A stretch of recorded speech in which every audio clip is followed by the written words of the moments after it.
सर्वेभ्यो नमो नमः। मैं doctor Praful sir. आप कहते हैं, मुझे आशा और विश्वास है कि आप अच्छे होंगे। मेरे यूट्यूब चैनल पर आप सभी का स्वागत है। आइए हम लोग पढ़ रहे हैं संस्कृत में समास। तो संस्कृत में समास में आज हम लोग पढ़ेंगे तीसरा भेद, जिसका नाम है द्वंद्व समास। ठीक, द्वंद्व। द्वंद्व शब्द कैसे लिखा जाता है, यही लोग गलती करते हैं। द्व द्व रहता है, द्वंद्व, ठीक ऐसे रहता है, द्वंद्व। ठीक, ये द्वंद्व समास होता है। ठीक, तो संस्कृत में आपके क्या हो गई, द्वंद्व शब्द ऐसे बनते हैं। अगला देखिए, जैसे समास, इसकी परिभाषा क्या है।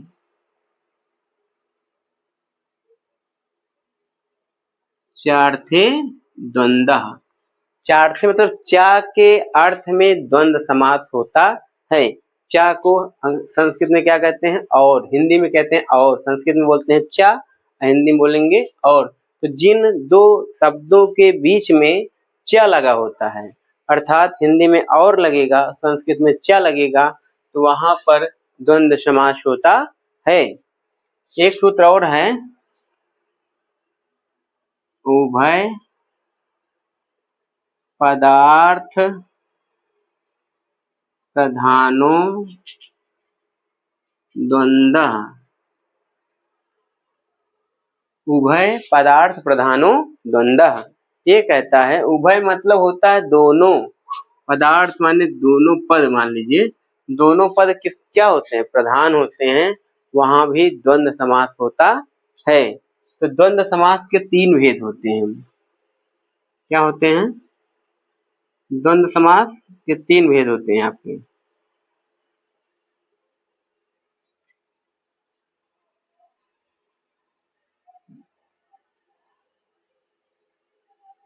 इतरेतर द्वंद्व एक होता है, फिर होता है एक शेष द्वंद्व होता है, तीसरा होता है समाहार द्वंद्व। ये द्वंद्व समास के तीन भेद होते हैं, इतरेतर द्वंद्व, एक शेष द्वंद्व और समाहार द्वंद्व। इतरेतर, इतरेतर माने होता है जिस समास में दोनों पद आपको दिखाई दे, ठीक, वो क्या होता है, इतरेतर होता है। जैसे राम लक्ष्मणो, यहाँ पर देखोगे तो दोनों पद आपको दिखाई दे रहा है, राम भी दिख रहा है और लक्ष्मण भी दिख रहा है। राम लक्ष्मण दोनों मिल गए तो रूप चल गया, इसे रामः रामो, इसे राम लक्ष्मणो, ये आपके हो गए। दूसरा हो गया जैसे हरि हरो, तो यहाँ पर क्या है, हरि और हर दोनों साथ में है, हरि हरो, सब हरि भी है और हर माने शंकर भी है। तो यहाँ पर दोनों पद दिख रहा है, तीसरे पर कौन समास होगा, इतरेतर द्वंद्व। द्वंद्व समास तो है, लेकिन इतरेतर इसमें क्या होता है, दोनों पद प्रधान होता है, अर्थात माता पिता, भाई बंधु, ठीक, भाई बहन, चाचा चाची, दादा दादी, ये सब क्या है, दोनों पद, दोनों अपने में समान प्रधानता रखते हैं। यहाँ पर द्वंद्व समास होता है। तो राम लक्ष्मणो हरि हरो हो गया। अगला आपका जैसे होगा धर्मार्थौ, धर्मार्थौ, तो धर्म और अर्थ यहाँ लिखा है, ठीक, धर्मार्थो हो गया। एक शेष में क्या होता है, दोनों पद नहीं दिखाई देगा, आपको एक पद दिखाई देगा। जैसे यहाँ पर लिखा जाएगा पितरौ, पितरौ मतलब यहाँ पर देखने में एक ही पद दिख रहा है, समासिक पद आपको एक दिखेगा, तो वहां पर क्या हो जाएगा, एक पद समास हो जाएगा, एक शेष द्वंद्व समास हो जाएगा। जैसे यहाँ है एक समास, जैसे इसमें आ जाएगा आपका एक शेष में भ्रातरौ, भ्रातरौ, फिर आ जाएगा हंसौ, ये आपके क्या हो जाएगा, ये आपके एक शेष द्वंद्व समास होता है, ठीक, जिसमें एक पद आपको समासिक पद में दिखेंगे, जब तोड़ेंगे तो उसमें दो लोग हैं, माता और पिता दोनों हैं, ठीक, इसलिए अगर आपको समासिक पद में दो नहीं एक लोग दिखे तो वहां एक शेष द्वंद्व समास होता है। समाहार समास जो होता है नपुंसक लिंग होता है, क्या होता है, नपुंसक लिंग में होता है। ठीक, नपुंसकलिंग में होता है, जैसे अहो रात्रौ। यहाँ अह माने होता है दिन और रात्र माने होता है रात, दिन और रात्र। अहि नकुलम, अहोरात्रम होता है, अहोरात्रम दिन और रात। अहि नकुलम, अहि माने होता है सर्प, नकुल माने होता है नेवला। यहाँ पर क्या हो जाएगा, ये आपके नपुंसकलिंग में है, लेकिन यहाँ दोनों पद समान अपना अधिकार रखते हैं, लेकिन किसमें है, नपुंसकलिंग होने के कारण यहाँ क्या हो जाएगा, समाहार दंड होता है। फिर द्वंद्व समास आपके कितने होते हैं, द्वंद्व समास आपके, द्वंद्व समास के 3 भेद होते हैं। मैंने आपको बताया कि चा के अर्थ में द्वंद्व समास होता है।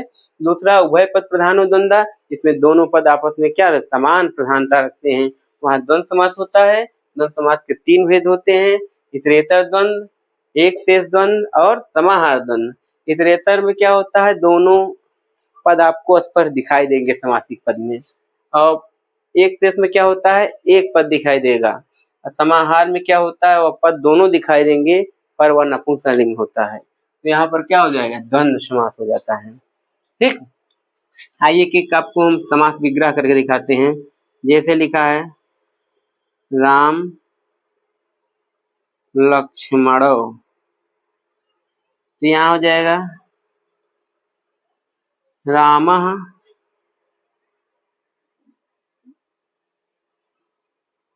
रामस्य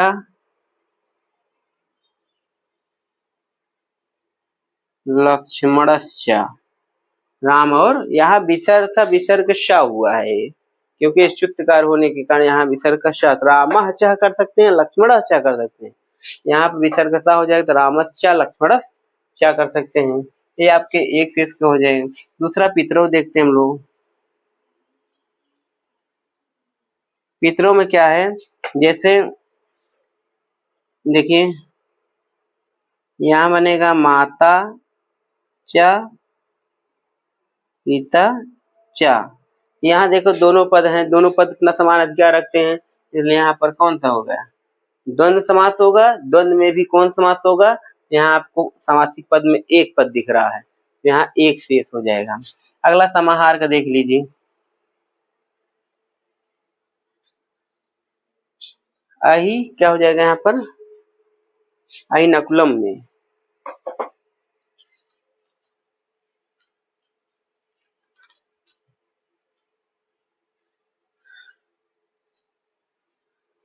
एक है पाणी,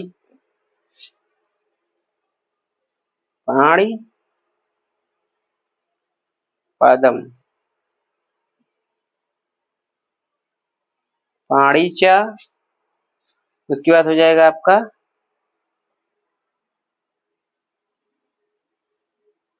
पादम च।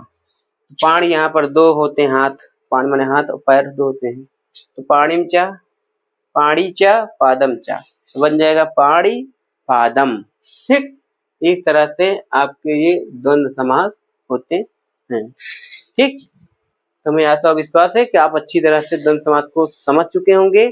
आपकी किताब में बहुत सारे उदाहरण दिए गए हैं, आप जाके एक एक उदाहरण को देखेंगे तो आपको अच्छे से समझ में आ जाएगा। जहाँ दोनों पद दिखे वहाँ इतरेतर, जहाँ एक पद दिखे वहाँ एक शेष, जहाँ दोनों पद हो नपुंसकलिंग में होगा वहाँ समाहार द्वंद्व होता है। ठीक, धन्यवाद, नमो नमः।